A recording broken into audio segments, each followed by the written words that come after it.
Good afternoon. I'm not at the usual seat of the board chairman of Southampton Town.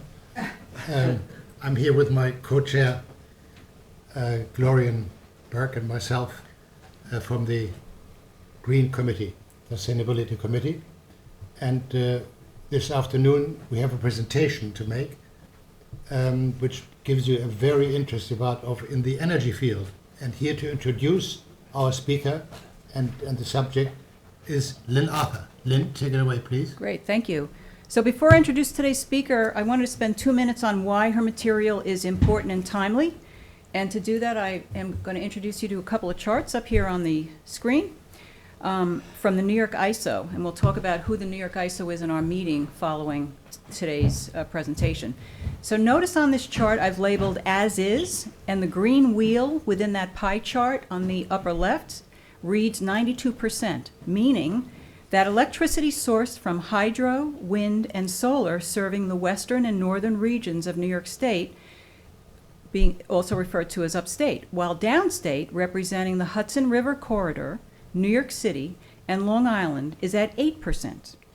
And by the way, if you dig into the docs on this website, you'll find Long Island is sourcing only 3% from renewables and only from solar at this time.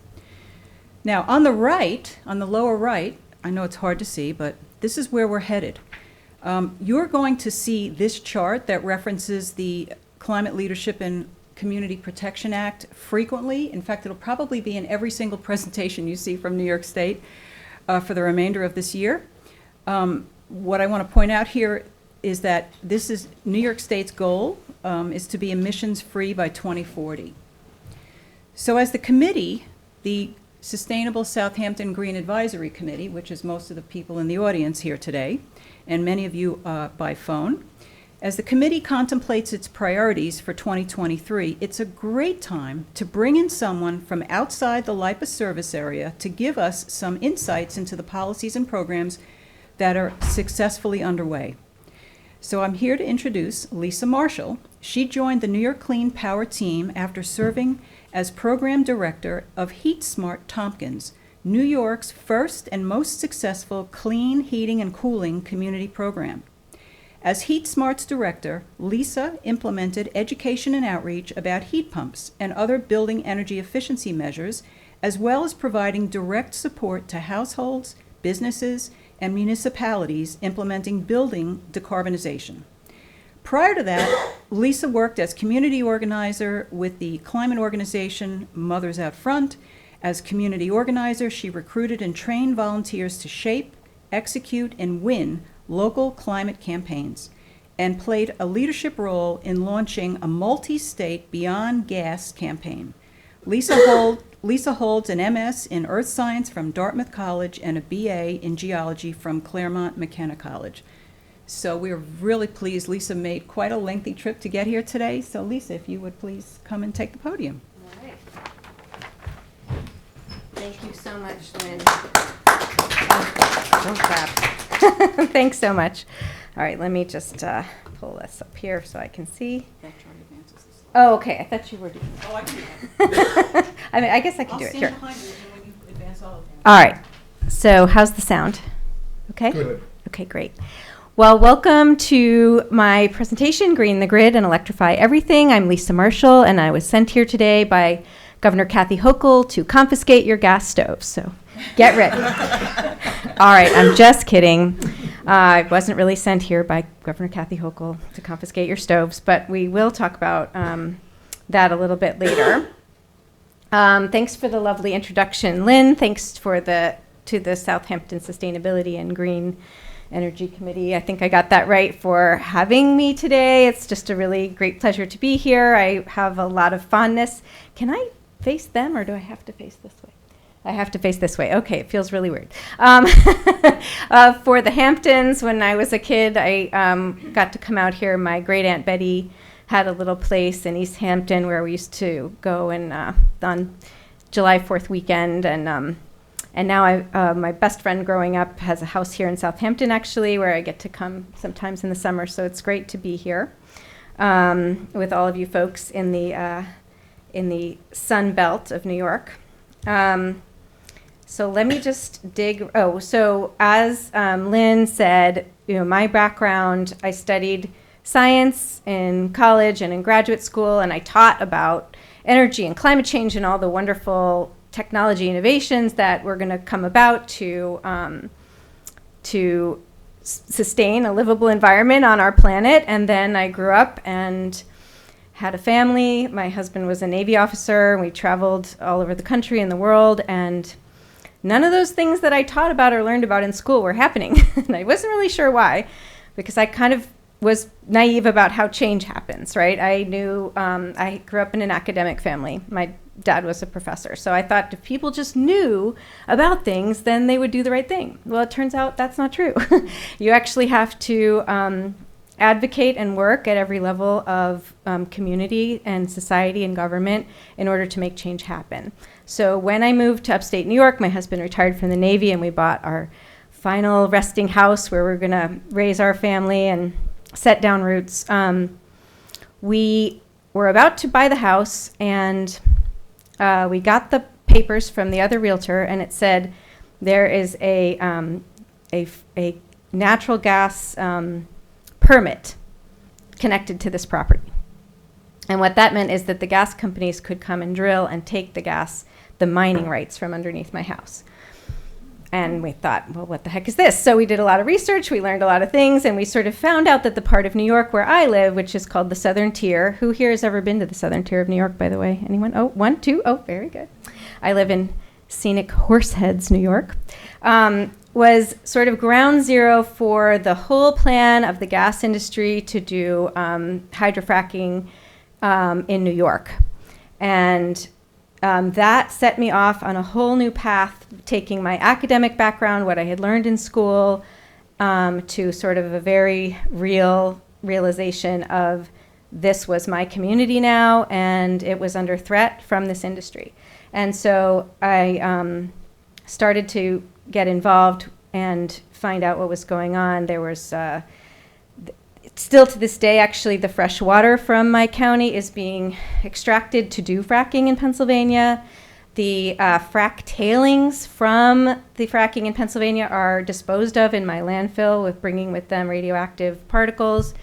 It is still legal in parts of New York, or at least they still do it, to spray frack brine on roads for part of snow removal. And two major gas pipelines carrying that fracked gas product from Pennsylvania across New York to New England, and to the ultimate goal of exporting to Europe, run basically right up my street. So I landed, without knowing it, in the middle of the epicenter of the sort of major energy fight of our time, which is, are we going to power our power plants and heat our homes and cook our food with this extractive, dangerous product, so-called natural gas, or are we going to find a better alternative? And that launched me into learning about doing advocacy and activism, and I became a very reluctant activist, because I don't really like rallies. I like to stay home and knit and watch Netflix. But we have to do what we're called upon to do. All right, so that's a little bit about me, and I'll stop talking and get into the presentation, but I wanted you to have that background. So my new job that I'm so privileged to have is Director of Organizing and Advocacy with New Yorkers for Clean Power. We are a small nonprofit. We're actually not even our own nonprofit. We are a project of the Catskill Mountain Keeper, and our mission is to transition the state of New York to a clean energy economy as quickly and equitably as possible, to advance renewable solutions like solar and wind, energy efficiency, electric vehicles, and renewable heating and cooling, and advocate and support for good jobs in all of these industries in all communities in New York. So good stuff we're working on. And I'm really proud to have joined the team. All right, so a few important terms, which I'm pretty sure everyone in this room already knows, which is greenhouse gas emissions. These are the carbon dioxide, methane, and other chemicals that are trapped in our atmosphere, which actually are really great to have because they make planet Earth wonderful to live on. The problem is we've put a few too many of them over too short a period of time into our atmosphere and are rapidly causing the Earth to have a high fever, which is causing a lot of problems that you guys already all know about. They do come from many different sources, these greenhouse gases, but the major source that we are in charge of and that we control is the burning of so-called fossil fuels. Net zero is another term. That's when you're not releasing more greenhouse gases than you are sequestering or storing. So it doesn't mean you're not releasing any, but it means that you're also offsetting those greenhouse gas emissions. Renewable energy is energy collected from resources which are naturally replenished on a human time scale. I'm a geologist, so the human time scale is very short compared to the Earth's time scale. And so that includes solar, wind, and hydro. And the electric grid, Lynn's favorite thing, which is the power lines and infrastructure which brings electricity from the places where it's generated to this very room here where we have the lights on and this computer. So I'm sure you guys already knew that, but we usually try to make sure everyone is speaking with the same vocabulary. So we have a whole section of our talk about how serious the climate crisis and the climate emergency is. I am going to skip all of that because everyone in this room already knows. But I will just talk about it a little bit and put a personal face on it. So who here actually knows somebody who has lost their home due to the climate emergency? Yep, fires count. Yeah, me too. So my best friend when I was a little girl lost her home in Hurricane Katrina in New Orleans. My new best friend, where I live in Elmira, moved to New York State, sight unseen, because she lost her home in the Paradise Fire. She lost everything she owned. She lost her pets. Her mother also lost her home. Then she found another place to rent in Northern California with her family. And then they had to evacuate and flee another fire from that place. So they looked at upstate New York and said, we can afford that house. And they moved to Elmira sight unseen. I also have a friend who has been very active in the town of Lansing, where I have done a lot of organizing. And she's been, like you guys, on the Lansing Committee, Concerned Citizens Lansing, helping move things, clean energy solutions forward in the town, helping support her town board, her planner, and the community to make these choices. And her house in Fort Myer Beach was flattened to matchsticks last year. I can't remember the name of that hurricane. So that's at least 3 people I know. And through this work, I've met more and more people actually fleeing the West Coast and other parts of the country to upstate New York because those parts of the country have literally become too dangerous to live in. I also mentioned my husband's a Navy officer. A lot of our friends are living retired in Florida and in California. And our insurance that's special for the military, USAA, I don't know if any of you have USAA, it's great insurance, will no longer insure a home in those states. And we could be facing similar things here in Long Island where the climate emergency is so prevalent that it's that insurance companies just make that decision. And my whole reason for telling those stories is we can talk about the climate emergency with a lot of facts and figures and graphs, but it isn't some future thing. It's happening now. It's happening in our lifetime. It's happening on our time scale. We're seeing more and more extreme weather. We saw the blizzard tragically in Buffalo, where more than 40 lives were lost just a few weeks ago. And so, they say in climate business that best time to act was 20 years ago, and the second best time to act is now. So that's why we're all here doing this very important work together. And I just will show this one graph, which just shows, I think it's 800 million years, okay, of atmospheric carbon dioxide levels, which, as you can see, they fluctuate. They go up and down. But here at the end of this graph, you can see right at that line is the 1950 level, so around the time just before or after some of us in this room were born, right? And then now, where it says current level. So this is just to show us that Never in the last 800 million years have we seen atmospheric carbon dioxide at this level or anything close to this level. And when people talk about natural fluctuations, of course there are those. And what happens is, historically, there's been times on this planet when carbon dioxide was higher than now. But natural systems can adapt to change when it happens slowly. And when it happens too fast, they can't. And so when you have too quick a change, natural systems collapse, and you have mass extinction events. In the past of our Earth's history, those were not caused by us, but the current one is being caused by us, and that's why we were called to act. So, all right, enough of that heavy stuff, back to my presentation. Luckily, there's a lot we can do. And I just want to say that, next slide, please. I am really proud, and all of you should be, to live in the great state of New York. Because New York is not perfect, and we have a lot of problems, but we have the nation's most ambitious climate law of any state.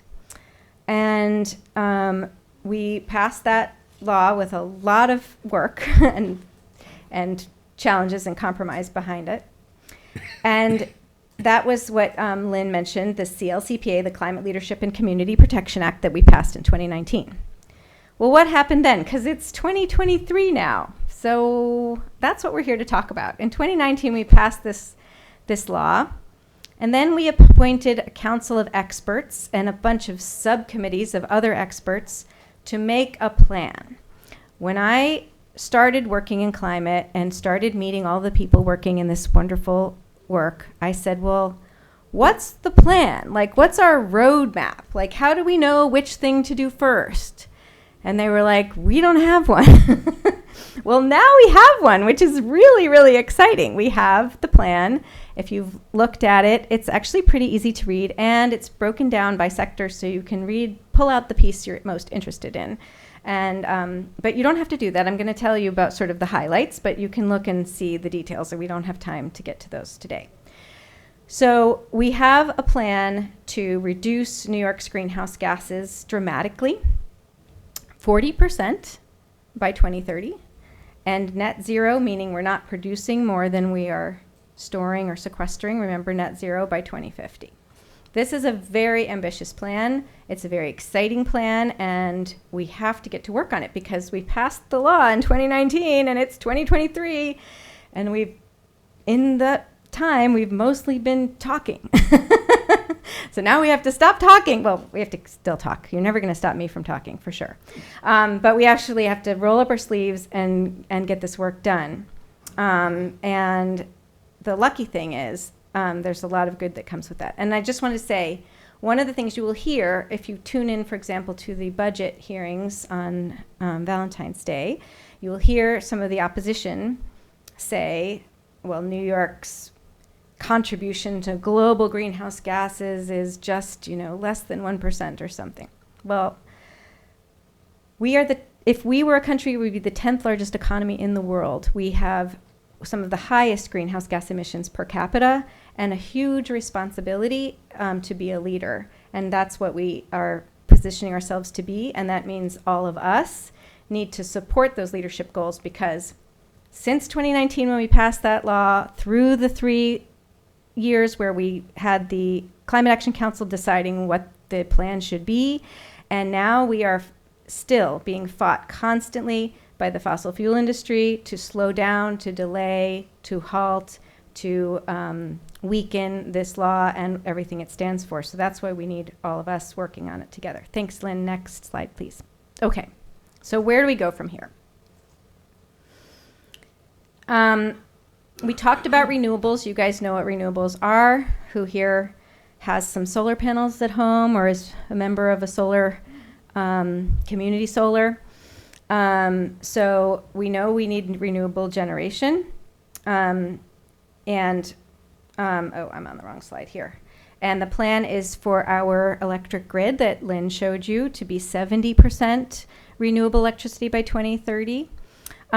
I do want to say something about the upstate versus the downstate grid, because we look so good in that picture that Lynn showed you. And that's because we have a couple of secrets. We have a giant hydropower plant at Niagara Falls that produces a lot of electricity all the time.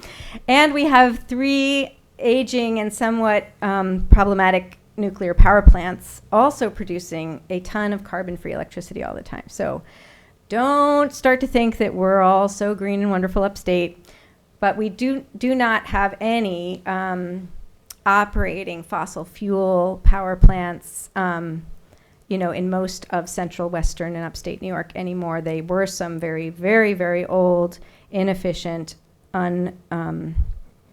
they didn't make money, whatever that word is, coal plants, but those have all been closed down. Now we have to fight those from being crypto mining plants, but we're not going to cover that in this talk. Okay, so we look good, but we still need to do a lot of work upstate too. So this is, again, an ambitious goal of where we get our power from. And this goal comes from the, next, click one more time, as we mentioned, the Climate Leadership and Community Protection Act, otherwise known as the CLCPA, that we passed in 2019. So this is our goal, and how are we going to get there? Okay, I'm going to spend quite a bit of time on this slide. And this slide is really where the title of this talk, Green the Grid and Electrify Everything, comes from, because remember when I was first getting involved and I was like, what's the plan? This is basically the plan. The plan is that we are going to try to examine 3 sort of basic areas that all work together. The first is energy efficiency. Basically, that means use less energy and waste less energy. A lot of our energy systems are extremely wasteful, like the coal plant that I talked about that is now a crypto mining plant. Incredibly inefficient, built during the Eisenhower era, and it took like 24 hours of burning coal to even heat up the water enough to start turning the turbines to make the electricity, okay? Incredibly inefficient way to do that. So, and that goes from like big things like power plants to little tiny things like every appliance that we buy for our house, every refrigerator, every washing machine. How efficient is that? And to the efficiency of all of our buildings, which really basically is a measure of how well do they keep inside the air that we heated up, we paid money, we expended energy to heat up, or cooled, if in the case of air conditioning, right? How much can we keep that heat energy inside the house with us after we've spent energy to make it, right? So that's the energy efficiency. There's an incredible chart which I'd love to show you. It's not in this deck, but if you ever get a chance to see it, it shows all of the ways we are making energy, all of the ways we are using energy, and how much is wasted. How much do you think is wasted of everything we produce? Yeah. 30%. 30 to 40%. So she said 50%, he said 30 to 40%. It's 2/3, 60%. 60% is not ever used. It just, well, for example, say you're driving here, like I unfortunately couldn't drive here in my electric car because it's too far. So I drove here in my other car, my internal combustion engine. And what happens when you burn gasoline in a car? You're producing a lot of heat, right? It just disperses. Some of it you use to heat your car in the winter, but most of it just goes out into the atmosphere and is lost energy. Nobody's using it, right? So there's a lot of waste in the system, and the energy efficiency is a way to use less. Of course, the cleanest energy is the one you never produce in the first place, right? That's the cleanest therm, or the cleanest kilowatt is the one you don't produce and you don't use. But the second bullet here, called beneficial electrification, is kind of the key.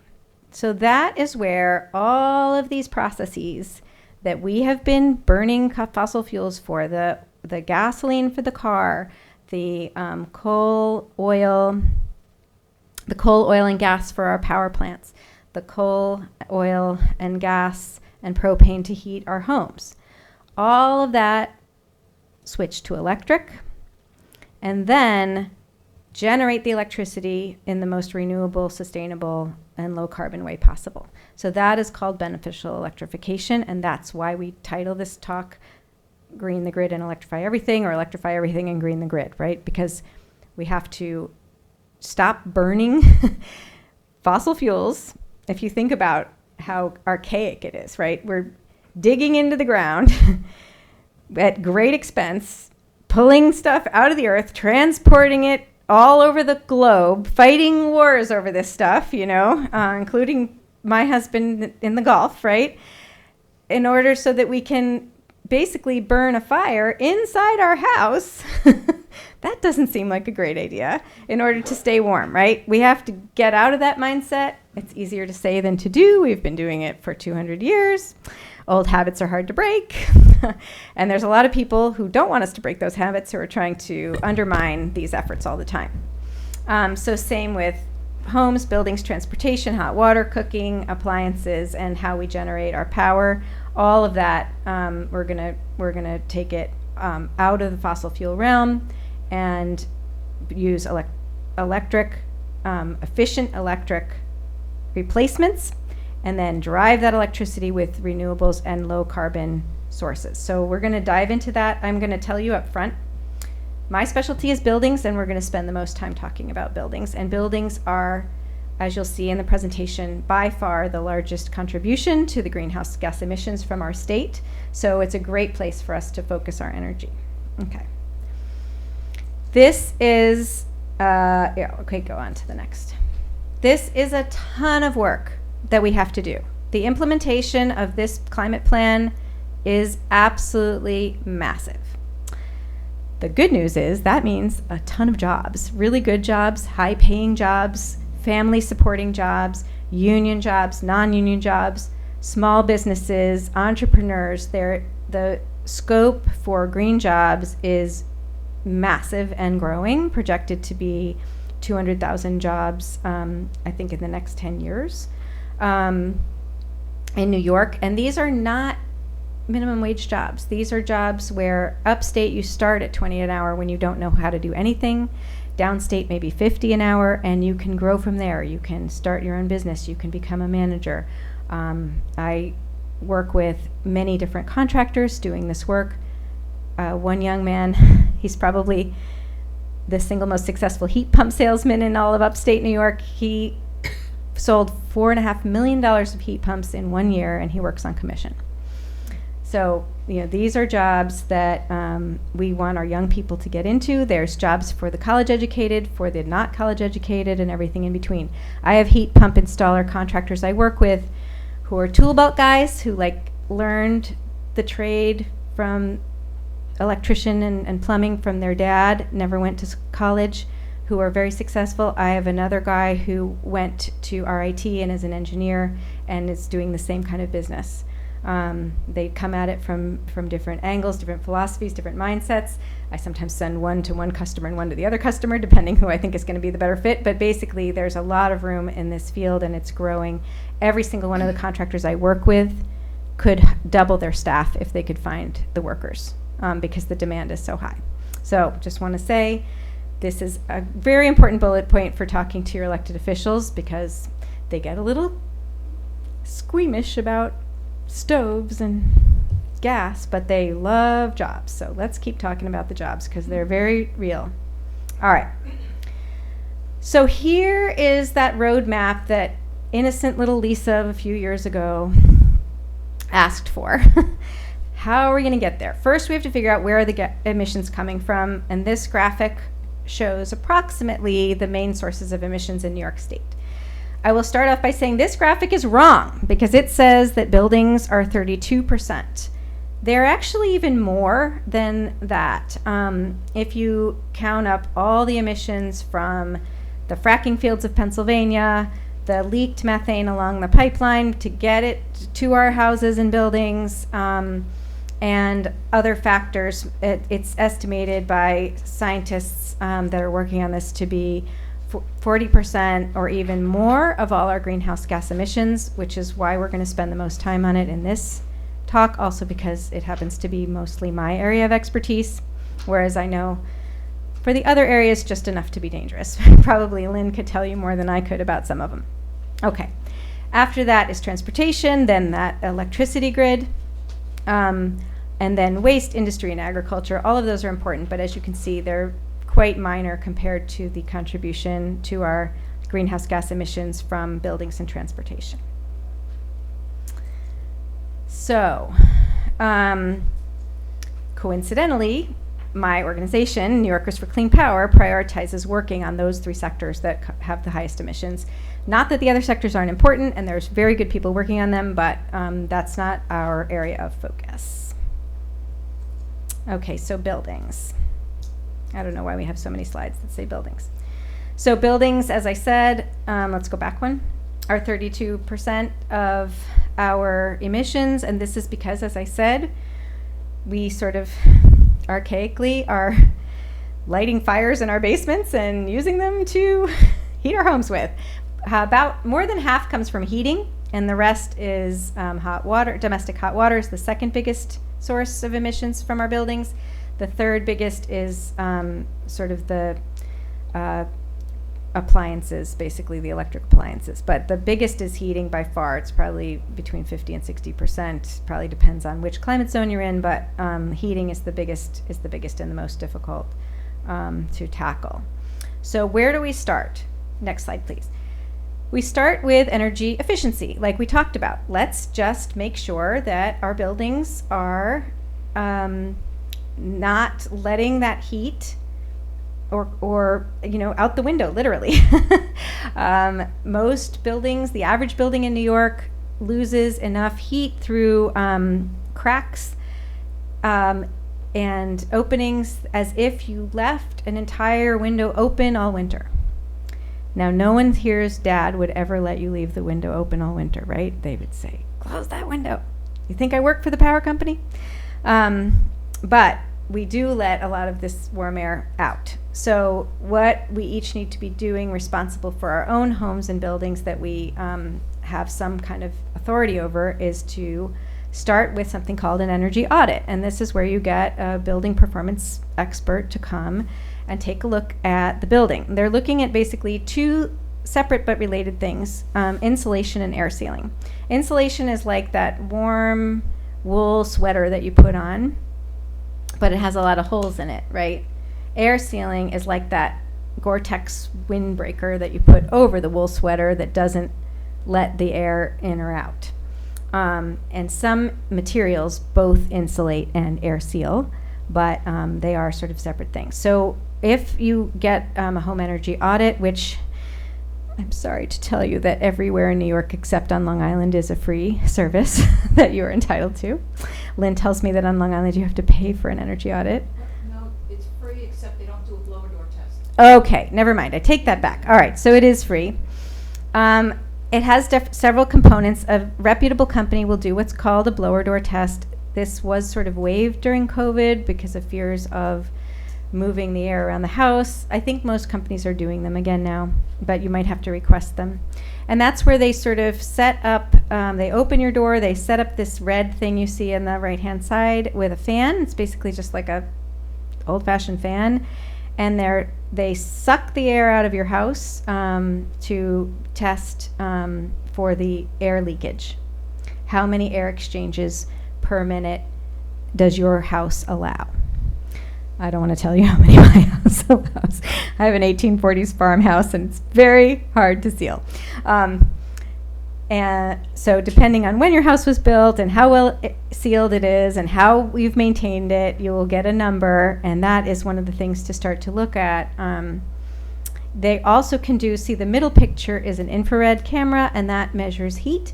And so if you do that during the winter, you will be able to see where heat is actually leaking out of the house on that photograph.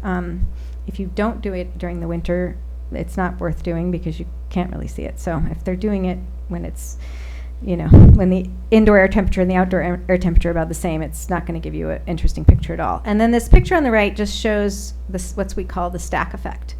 So the most important place to insulate, every time I talk to somebody, they say, well, I'm getting new windows, or I need new windows. Sure, better windows are more insulating. However, it's actually, the roof is the most important part. Remember your mom said put on a hat if you're cold?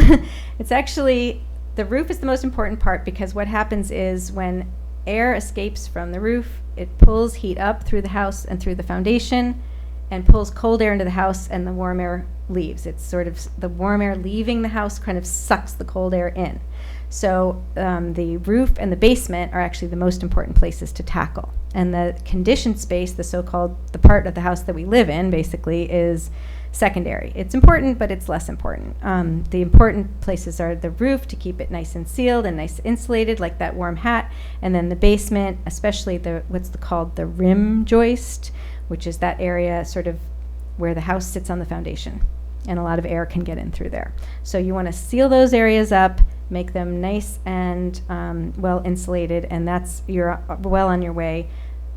The great thing about home energy efficiency is that it's one of the few things that isn't politicized. Most people are for it.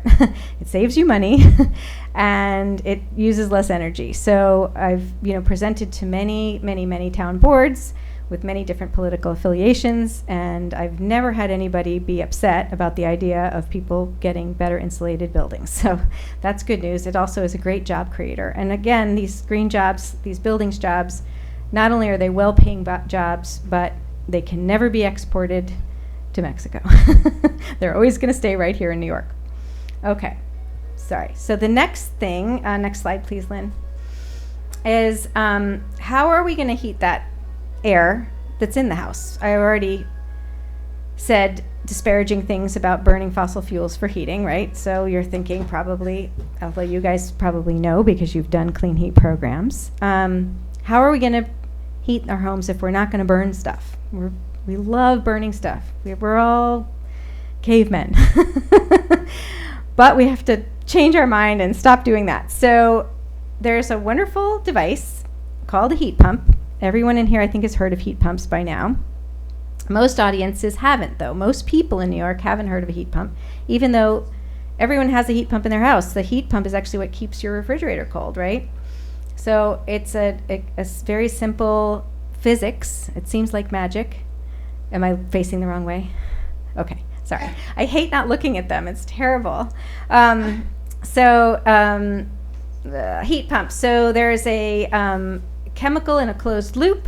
When you put that chemical under higher pressure, it gives off heat. When you put it under lower pressure, you condense it under higher pressure, it gives off heat. When you put it under lower pressure, it evaporates and it absorbs heat. And the simple physics of this chemical, this refrigerant chemical being able to absorb or release heat, is the principle on which all heat pumps run.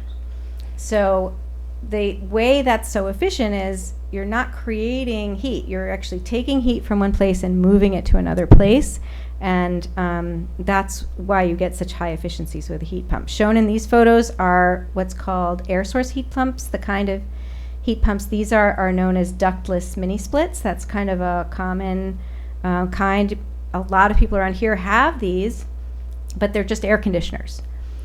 You can get a little bit better one, which is a cold climate heat pump, which acts as a heater and an air conditioner. And I heard someone earlier say they lived in the South and they had a heat pump and it was okay when it got cooler. Well, the heat pumps in the South, my first house was in Maryland when we were first married, and it had a heat pump, right?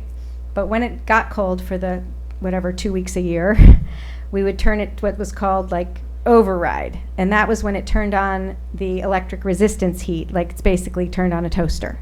That is not efficient. It's not, and it's very expensive.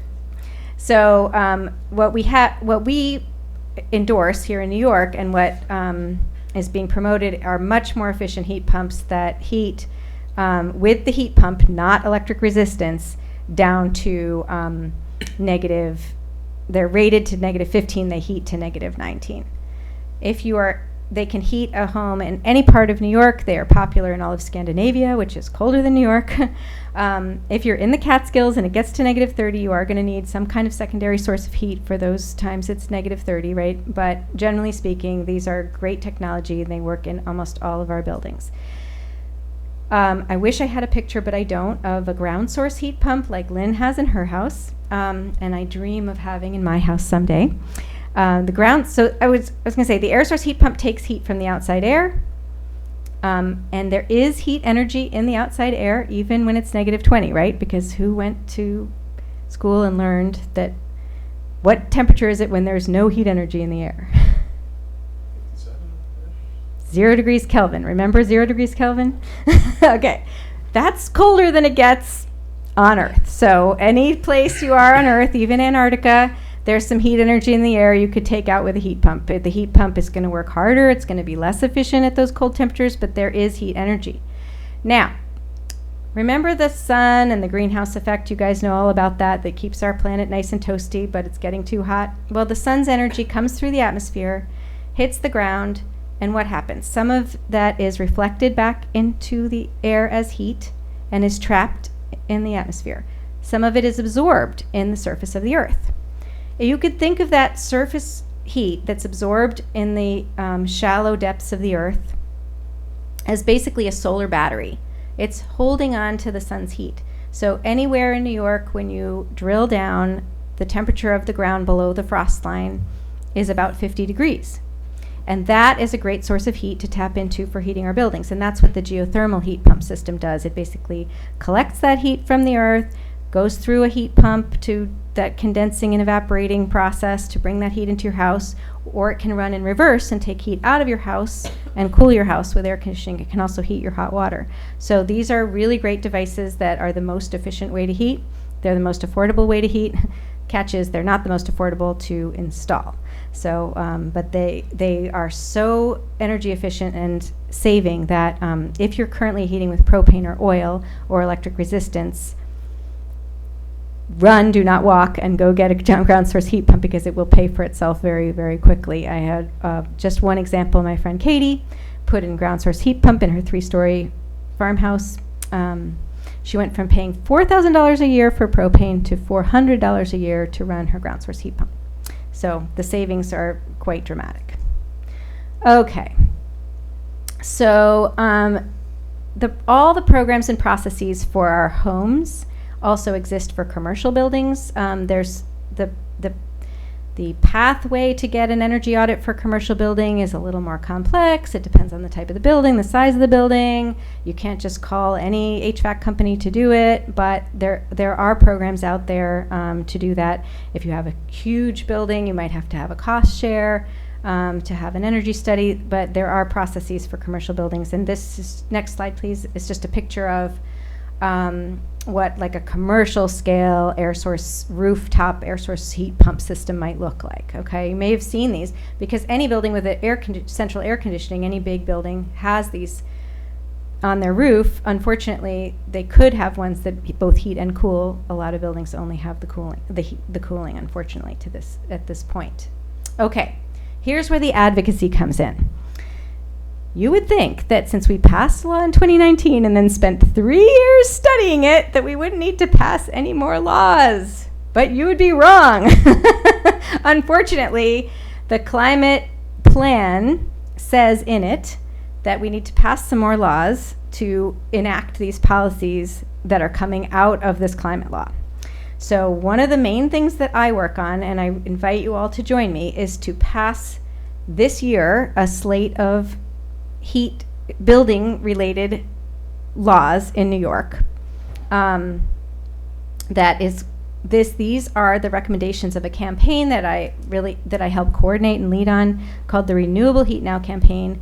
And the idea of that campaign is to make swift and scalable as possible this transition off of fossil fuels in buildings to heat pumps in buildings, to make it affordable, to make it equitable, and to make it fair for every New Yorker. So there's a few ways we do that. One is the old adage, when you're in a hole, stop digging.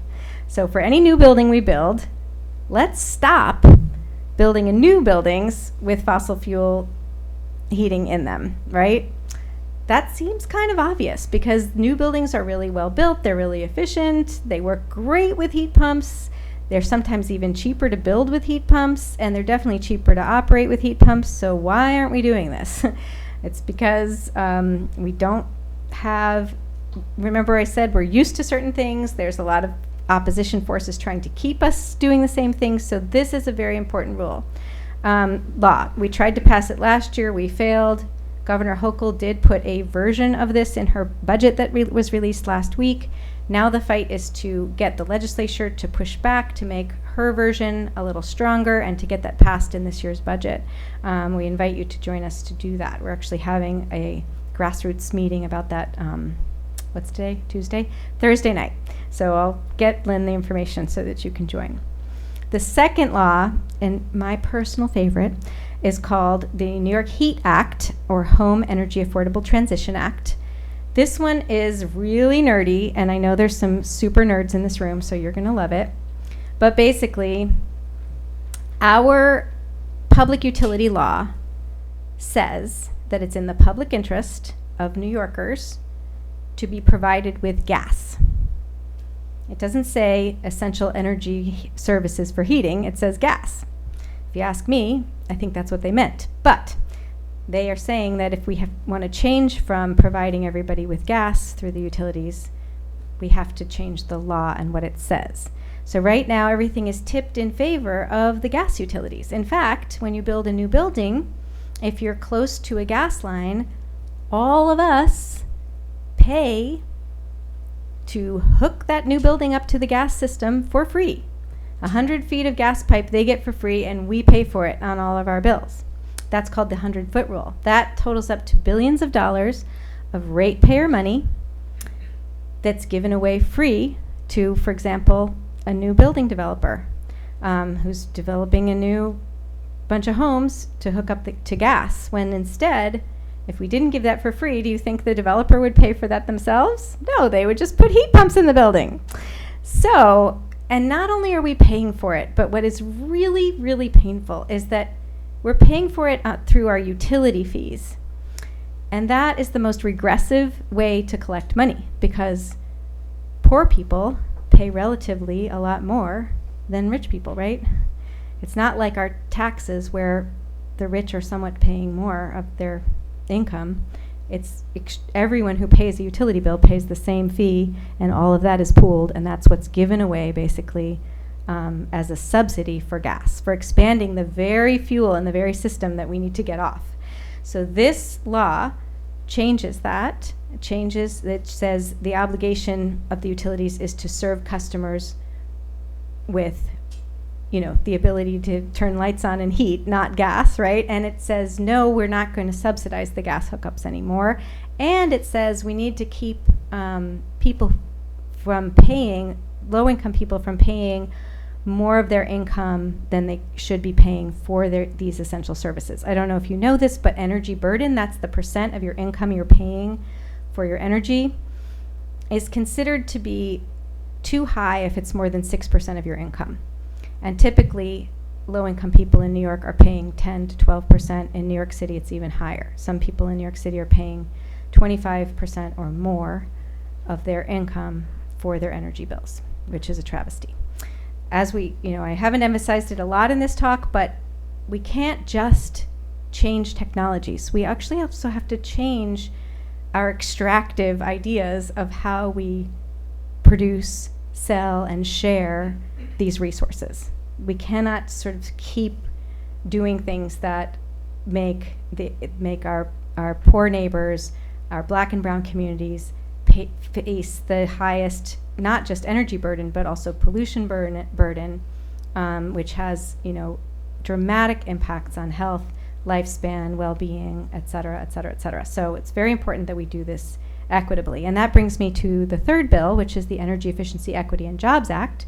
This bill actually just says that the money that's collected on the then our bills that goes to those energy audits and to low-income grants for weatherization or for energy efficiency for buildings should go more to the poorer communities, should hire people to do the work from the poorer communities, and that we can start to use that money not just for the actual insulation and air sealing, but actually to repair or remediate problems in a building that prevent the building from getting those energy efficiency upgrades. Because you call the energy auditor your house, the energy auditor comes to your house, but you have, say, asbestos in the attic. They won't touch your house. And there's no program that's going to take care of that asbestos. If you have a roof leak, they won't touch your house, and there's no program to help you fix the roof. And if you're poor, you just keep patching it up. So the idea of this is to to have a more expansive view of how we can use the money that's in existing energy programs. And then I won't go into this, but we have 3 specific budget items that we're asking for in the budget to also help do this investment and make it easier to transition. Some of the money is for that pre-electrification work, like I talked about, updating wiring, updating, remediating problems in a house, updating things like the not just the wiring, but also like you might need more energy service to your house. You might only have a 100 amp panel. You might need more. So to pay for those upgrades. And then some low interest financing. And during the beginning of the pandemic, New York State offered $25 million in zero interest loans for home energy. It was gone in 10 days, mostly to solar. It takes a long time for people to think about their heating system because it's replacing something you already have. Solar is just an added thing you can stick on your roof. So a lot of actually high-income people got that money to get solar, which is great, but it didn't really hit the real heart of what we need to do to change. So we have some money in there for that, and then we have some money in there for helping to support people in accessing these programs, because as you guys know, people have trouble navigating these complicated programs to figure out how to find a good contractor, how to find out what the grants are, how to find out what the rebates are, and how to approach their house, because it can be very overwhelming. So you need community support. Okay, Lynn is telling me I need to wrap up, so I am going to do that. I'm not going to go through all of the rest. I'm just going to... Okay, moving along. How much time do we have? Maybe 5 to 10 minutes. All right. So that's okay, because basically I think you guys... I'm just going to basically quickly talk about transportation and electric power. Basically, transportation is the second biggest source we need to figure out. A source of greenhouse gas emissions. We need to figure out how to make mass transit more accessible so that more people are using that, because 75% of New Yorkers drive themselves to and from work every day by themselves in their own gas-fired car, right? Gasoline-fired car. That's not a good idea. Fewer of us do that now, post-pandemic. 75% might have been pre-pandemic. I personally rarely leave the house or put on clothes, but thank you for inviting me here today and prompting me to shower and put clothes on. That's rare for me these days, but generally speaking, we have to think about things like bike share, car share, mass transit solutions. And then for whatever's left, can you go some slides ahead? I'll just show real quick.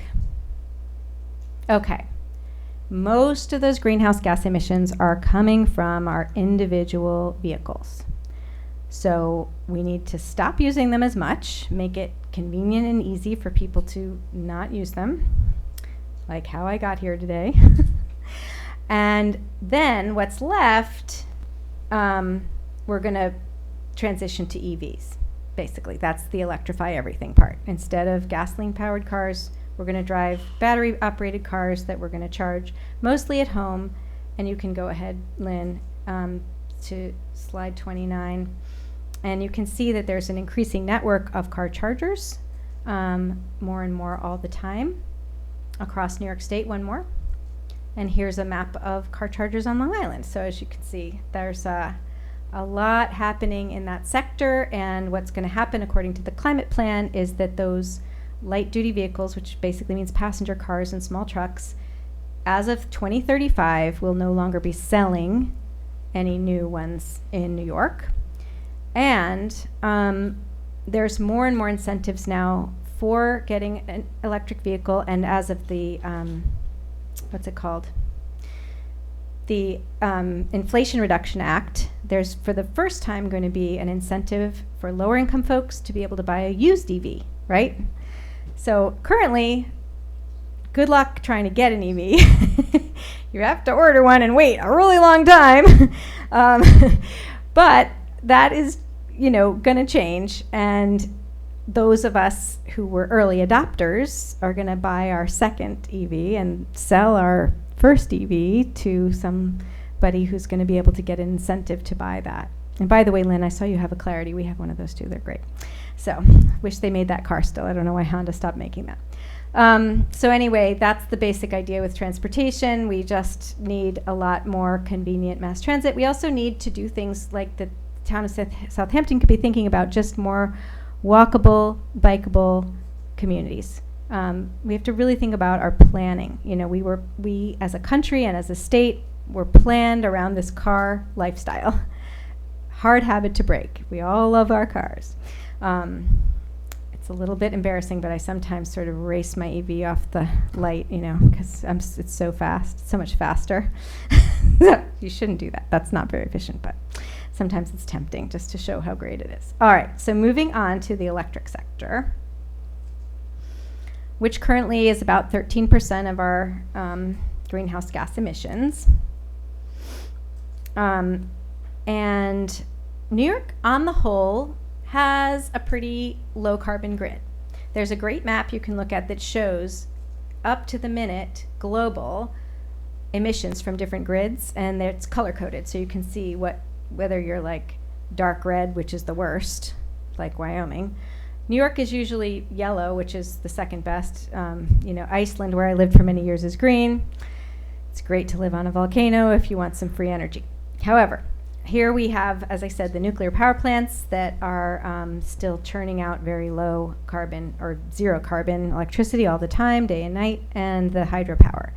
And we are adding all the time more land-based wind, more solar farms, and as you guys know, because you will be the first in New York place to have an offshore wind farm, bringing in a tremendous source of wind power from the coast off of Long Island, which has been termed the Saudi Arabia of wind because there's so much potential for this wonderful wind power. Offshore wind has a higher power factor than land-based wind. Wind tends to blow when you need power the most, unlike land-based wind, so it's a really incredible source of clean electricity, and it's very exciting. Do you guys know how many offshore wind turbines there are in the whole United States right now operating? Just the ones off of Rhode Five. Island. Five. The ones off of Block Island. You guys know everything. All right, so none anywhere else in the whole country. So we have a lot of work to do to site some offshore wind farms and get them built. And that's going to be really great for that downstate grid, like Lynn was talking about, that is so dirty, is also the not only causing these global warming climate emissions that we're so worried about, but also the air pollution that is harming so much our communities, especially our lower income communities that are living near these power plants, right? So the older, dirtier power plants are a real problem, and that's the less we can use those, the better. All right, let's go to slide. We can pass that. We can pass that. We can go past that. Okay, this just is great for you guys to see. Remember I said off the Long Island is the Saudi Arabia of wind? This is a wind potential map that just shows those red areas and purple areas. That's the sweet spot for wind power in New York. And as you can see, you're living right there where some of the best power can be generated, which is very exciting. All right, let's move on.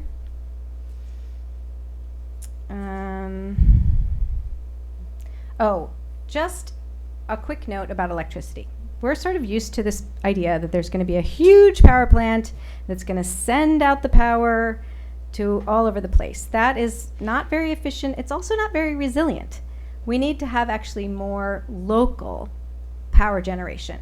It's both more efficient and it's also more resilient. We need to have resiliency built into the system. You guys know better than anyone in New York how storms can impact your electricity supply.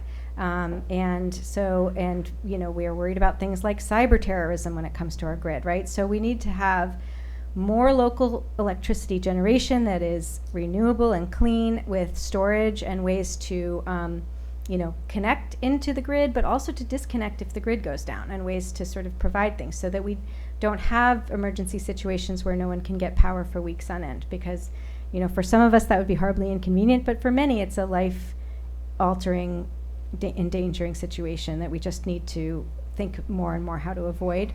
So really thinking about how do we build local sources of renewable power in our communities. And also there's opportunities to build local wind farms where people can lease or buy into them, where they will save money for as long as they're a part of it. There's just sort of no downside to it. So, don't be supportive of these community solar farms. They're really a great resource for our communities. Okay, going on. So rooftop solar, grid scale solar, agricultural solar. A lot of us are very concerned about our farms and our farmers. We can, in a lot of instances, marry solar with agriculture. You can, and it's a great thing to be thinking about to do more and more. And wind, land-based wind. I don't think land-based wind is really on offer here in Long Island, but upstate, it's something that our farmers are in pretty bad shape upstate. I don't know if you've heard about the suicide rate and the dairy farms, but it's really bad. But siting wind turbines on upstate farms can be a total lifesaver, and you can still do all the agriculture that you could before because the wind turbine has a small footprint. Okay, moving on. Keep going. I don't know. I don't want to keep you guys too long because I know you have a meeting. And we're going to skip all the waste industry and agriculture. I can send those slides later, but I was planning to skip those anyway. It's not just poor management on my part here. So we just want to get really to the, let's just really stop quickly at the green jobs. One thing New Yorkers for Clean Power is doing is organizing regional green career summits where we're going to bring together job seekers, trainers, employers, and experts in the different green sectors to talk about this growth in green jobs, how we're going to train people and get people excited to join the green workforce, and how to overcome some of the existing barriers for people to get into these green energy careers. So that's very important. If you guys are interested in working with us to host something in this area, please let us know. Okay, let's go on. Let's keep going. Okay, so as I've said throughout, none of this can happen, even though we have laws, without active communities like Southampton getting involved and individuals getting involved. Individually, it's very easy in this big, massive energy transformation to feel very powerless, but together we are very powerful. And my job is to work with people all over the state, and sometimes when I get discouraged, when the opposition tries to get us one more time, or the elected officials or just don't have the spine, I get up every day and I keep going because there's so many wonderful people all in every part of New York, like all of the people in this room, working hard together in this transition, and I feel like I can't let them down and we can't let each other down. So it's important for us all to get involved and work together. And if you you guys are already doing so much here in Southampton, but we need you also, your voices at the state level. We have a good advocate in Fred Thiel, but he needs to hear from you that you need him to advocate to pass these laws this year. He needs to talk to his colleagues. He needs to talk to the assembly leadership. He needs to say to you, this is going to be one of my top priorities, because lawmakers have a very hard job and they have a lot of stuff they have to get done. So if without your advocacy, and that means, I'm half Jewish, so just channel my grandmother. Keep calling, keep asking, don't stop. They need to hear from you, and that is really the only thing that makes this happen. We want to get involved at the individual level, sure, get your home energy audit, get your heat pump, get your solar panels, but we're not going to shop our way into an energy transition, right? We need to do community scale and statewide transformation. I'm not saying don't do your own individual thing, but I'm saying it's a trap to think it's on each of us to figure out how to transition our energy individually. It's a collective and community and statewide effort that we all need to be a part of. So I think we'll just go to slide 67. Oh, the one before that? No, what's happening? All right. Lynn's going to pull up my slide 67. This is just a very fun picture of Fifth Avenue in Manhattan. And there you go, the second to last slide, Lynn. You're almost there. Keep going. Keep scrolling. All right, it's a picture of, it's two side-by-side pictures of Fifth Avenue in Manhattan in 1900 versus 1913. And in 1900, you see on Fifth Avenue all horses and buggies and one car.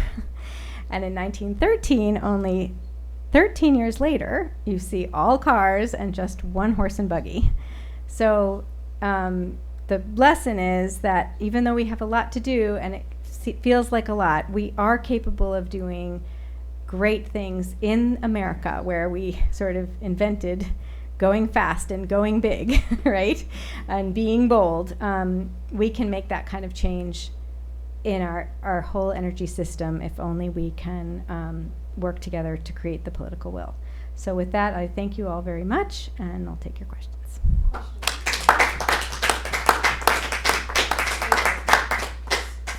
Does anyone have any questions from the audience? What is your position on nuclear? I'm trying to push for nuclear. To new nuclear? Yeah. If you're going to speak, you have to go to a microphone. Oh, sorry. You have to go to the mic, please, I do? and ask the questions. No, Or because she could repeat just a bunch of questions. So the question is, what is my position on new nuclear power? I will say, I will speak for myself as an individual and not for my organization, because I don't think we have an official position. I think that it is likely to be too expensive, too politically unpopular, and take too long to actualize. We have to, according to the UN and every scientist out there, we have to make this transition now. And from what I've seen of new nuclear plants, they take 20 years at least to get from the idea to building, and maybe longer. They are just delayed. They're extremely expensive. They take massive, massive subsidies. And I just think that we have, my husband often says, one thing that the military does sometimes that is a big mistake is chasing new technology that isn't ready, right? It's very expensive, instead of using the best available technology you have now. So that is what we really have to advocate for, is the best technology that we have. Hopefully there will be some even better technologies in the future, better battery storage, better heat pumps, etc. But we're not going to chase some kind of science dream. And that's just my own opinion as an individual. Like, I'm not speaking for New Yorkers for Clean Power. Moving on. Okay, I think time is running out, and it's time to say thank you for your wonderful, extensive presentation, which we all are involved with and working with all the time. So you have an audience here which is very familiar with all the subjects, but it's good to see it all put together as you did in your presentation. So thank you very much for that. Thank you so much. To come all the way here. It was a great pleasure, and I think it's great to meet all of you. And I hope that this is not the end, but the beginning of a great working relationship. So thank you so much. Thank you very much. Thank you.